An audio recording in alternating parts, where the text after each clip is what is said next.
Hello Raj గారు. Hello అండి. ఈ రోజు వంటలు పిండి వంటల్లో ఎవరే వంట మెయిల్ చేశారో చూద్దామండి. సో ఈ రోజు హైదరాబాద్ నుంచి దివ్య గారు రాశారు. ఓకే. సోయా పలావ్ ఎలా తయారు చేసుకోవాలో చూపించమన్నారు. ఓకే, కొంచెం healthy pulao. Healthy actually and tasty కూడా. సోయా చాలా టేస్టీగా కూడా ఉంటుంది. ఇక్కడ ఎలా రాజు గారు, సోయా అంటే మీరు సోయా చంక్స్ వాడుతున్నారా లేకపోతే సోయా గ్రాన్యూల్స్ వాడుతున్నారా? ఇప్పుడు మనకు మార్కెట్లో చిన్న సైజ్ కూడా సోయా అవి అంటే మీల్ మేకర్స్ దొరుకుతున్నాయి. చిన్న సైజ్ అవి వాడుతున్నాను నేను. మనకు ఈ రైస్ లో కూడా ఈజీగా మనం తీసేసుకోవచ్చు.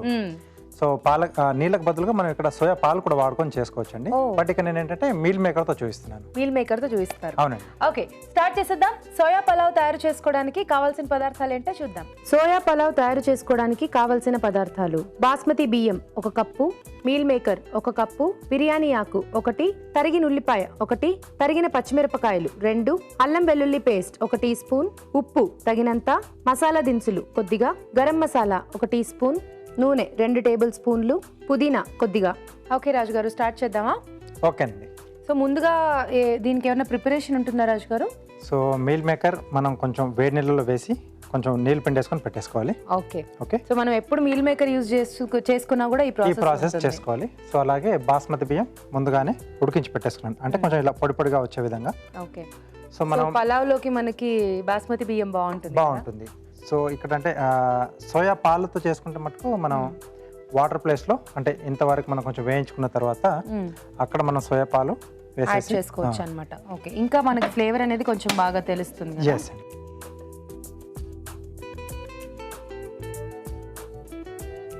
సో కొద్దిగా నూనె వేసుకుంటున్నాను. కావాల్సేది మనం నెయ్యితో కూడా చేసుకోవచ్చు అండి. ఓకే. సో కొంచెం కమ్మగా అలా బాగుంటుంది. సో నెయ్యి ఫ్లేవర్ కొంచెం డిఫరెంట్గా బాగుంటుంది కదా. బాగుంటుంది. అండ్ పలావ్లో యాక్చువల్లీ కొంతమంది నేతితో చేస్తూ ఉంటారు, బాగుంటుంది కమ్మగానే. సో దీంట్లో మసాలా దినుసులు,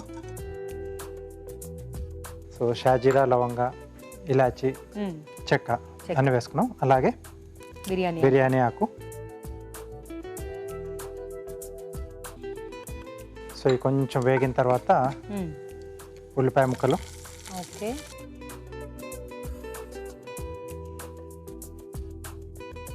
సో ఇది నాకు తెలిసి హ్యాపీగా ఇంట్లో ఉండే ఇంగ్రీడియంట్స్ తో అయిపోతుంది కదా రాజు గారు. ఎక్కువ దీనికి హడావిడి మనం బయటకు వెళ్ళాల్సిన అవసరం లేదు. సో రెగ్యులర్ గా మనం ఏవైతే మనం ఇంట్లో పెట్టుకుంటామో సో అవే వస్తువులతో మనం ఈ డిష్ మనం తయారు చేసుకోవచ్చు. ఓకే. సో మీల్ మేకర్ కూడా చాలా మంది వాడుతూ ఉన్నారు ఈ మధ్య.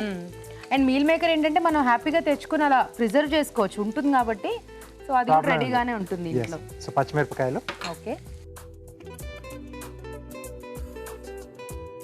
అల్లం వెల్లుల్లి పేస్ట్. సో పలావ్ కాబట్టి కొంచెం ఎక్కువగానే పడుతుంది.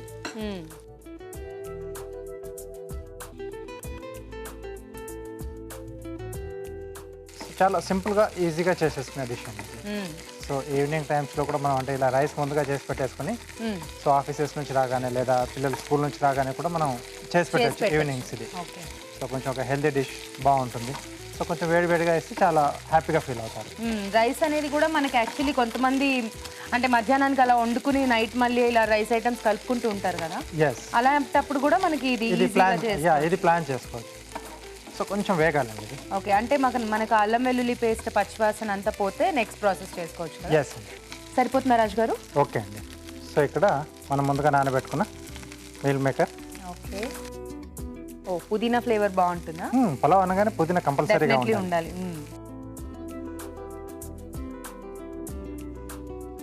సో ఇక్కడ కొంచెం వేయించుకుంటే ఏంటంటే ఈ మసాలా దినుసుల తాలూకు అల్లం వెల్లుల్లి పేస్ట్ తాలూకు మొత్తం అంత ఫ్లేవర్స్ కూడా మీల్ మేకర్ పట్టేస్తే బాగుంటుంది. అంటే అవి కూడా మనం నమ్మలేప్పుడు సో ఆ టేస్ట్ అనేది తెలుస్తూ ఉంటుందండి. ఓకే. సో జనరల్లీ ఇది కొంచెం మనకి టేస్ట్ అనేది ఉండదు కాబట్టి ఏ టేస్ట్ అయితే మనం ఇస్తామో ఆ టేస్ట్ వస్తుంది అనమాట. ఎస్, దానికి బాగా పట్టేస్తుంది కొంచెం వేయించేసుకుంటే. ఓకే. సో కొంచెం వేగిన తర్వాత దీంట్లో సరిపడా ఉప్పు. సో రైస్ క్వాంటిటీ ఎంత తీసుకుంటున్నామో దానికి సరిపడా ఉప్పు. సో ఇది కూడా ఒకసారి కలిపేసుకోవాలి. సో ఎప్పుడు ఉప్పు వేసుకున్నా ఒకసారి కలిపిన తర్వాత మిగతా మెయిన్ ఇంగ్రీడియంట్ అనేది యాడ్ చేయాలి. లేకపోతే ఒక చోట అంటే కొంచెం ఎక్కువగా పడిపోయి ముద్దలా ఉండేసి సో మనం తినేప్పుడు కూడా కొంచెం ఒక చోట ఉప్పగా తగ్గుతుంది, ఒకసారి చప్పగా ఉంటుంది. అవునవును. సో బాగా మిక్స్ చేసుకోవాలి. ఎస్పెషల్లీ ఇలాంటి రైస్ ఐటమ్స్ లో ఏంటంటే మనకు బాగా మిక్స్ అవ్వాలి. ఎస్ అండి. సో దీంట్లో మనం ముందుగా ఉడికించుకున్న బాస్మతి రైస్.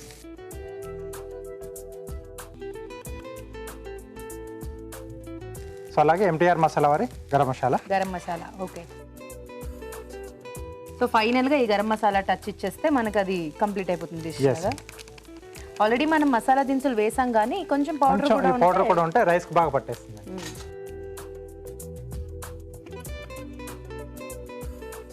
సో ఇది కూడా బాగా కలిపేసి కాస్త రైస్ మగ్గితే మనకు ఆ రైస్ కూడా మొత్తం అన్ని ఫ్లేవర్స్ పట్టేసేస్తాయి. సో రెడీ అనమాట. ఇంకా దీనికి కాంబినేషన్ అంటే ఎలా తీసుకోవచ్చు రాజు గారు? ఎనీ రైతా. ఓకే. లేదా మనం వేడివేడిగా తీసుకుంటే ఇంకేం అక్కర్లేదు దీంట్లో. సో అక్కడక్కడ ముక్కల్లా తగులుతూ మనకు ఆ మీల్ మేకర్ ఉంటాయి. అవును. సో టేస్టీగా ఉంటుంది. మళ్ళీ కొంచెం పౌడర్ కూడా యాడ్ చేసాం కదా, కాబట్టి సరిపోతుంది. బట్ డెఫినెట్లీ కావాలి అనుకుంటే కొద్ది మందికి ఏదన్నా ఉండాలి కంపల్సరీ. సో అలాంటి వాళ్ళు రైతా వాడుకోవచ్చు.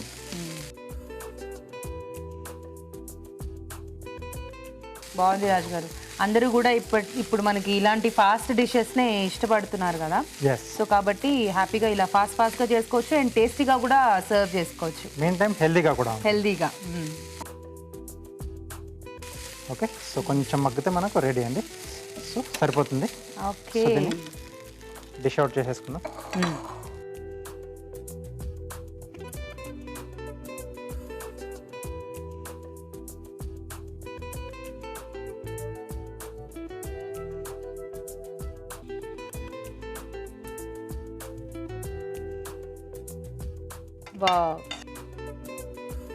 వేడిగానే మనం ఆ వేడిగా ఉన్నప్పుడు తీసుకుంటేనే మనకు ఆ టేస్ట్ ఇంకా బాగా తెలుస్తుంది కదా. ఎస్ అండి. సో స్పెషల్లీ రైస్ ఐటమ్స్ మనం వేడిగా తీసుకుంటేనే బాగా ఎంజాయ్ చేయగలుగుతాం. సో పైన కొద్దిగా పుదీనా. ఓకే. సోయా పలావ్ రెడీ అండి. ఓకే, వేడిగా సోయా పలావ్ రెడీ అండి. టేస్ట్ చూడబోయే ముందు ఈ పలావ్ తయారీ విధానం మరోసారి చూసేద్దాం. సోయా పలావ్ తయారు చేసుకునే విధానం: ముందుగా బాస్మతి బియ్యం ఉడికించి పొడిలాడేలాగా అన్నం సిద్ధం చేసుకోవాలి. మీల్ మేకర్ వేడి నీళ్ళలో వేసి తీసి పక్కన ఉంచాలి. ఒక పాన్ లో నూనె వేసి మసాలా దినుసులు, బిర్యానీ ఆకు, ఉల్లిపాయ ముక్కలు, తరిగిన పచ్చిమిరపకాయలు, అల్లం వెల్లుల్లి పేస్ట్ వేసి వేయించాలి. దీనిలో మీల్ మేకర్, పుదీనా వేసి వేగనివ్వాలి. ఆ తర్వాత ఉప్పు, అన్నం, గరం మసాలా వేసి బాగా కలిపి కాస్త మగ్గనివ్వాలి. ఆపై పుదీనాతో గార్నిష్ చేసి సర్వ్ చేసుకుంటే సోయా పలావ్ రెడీ.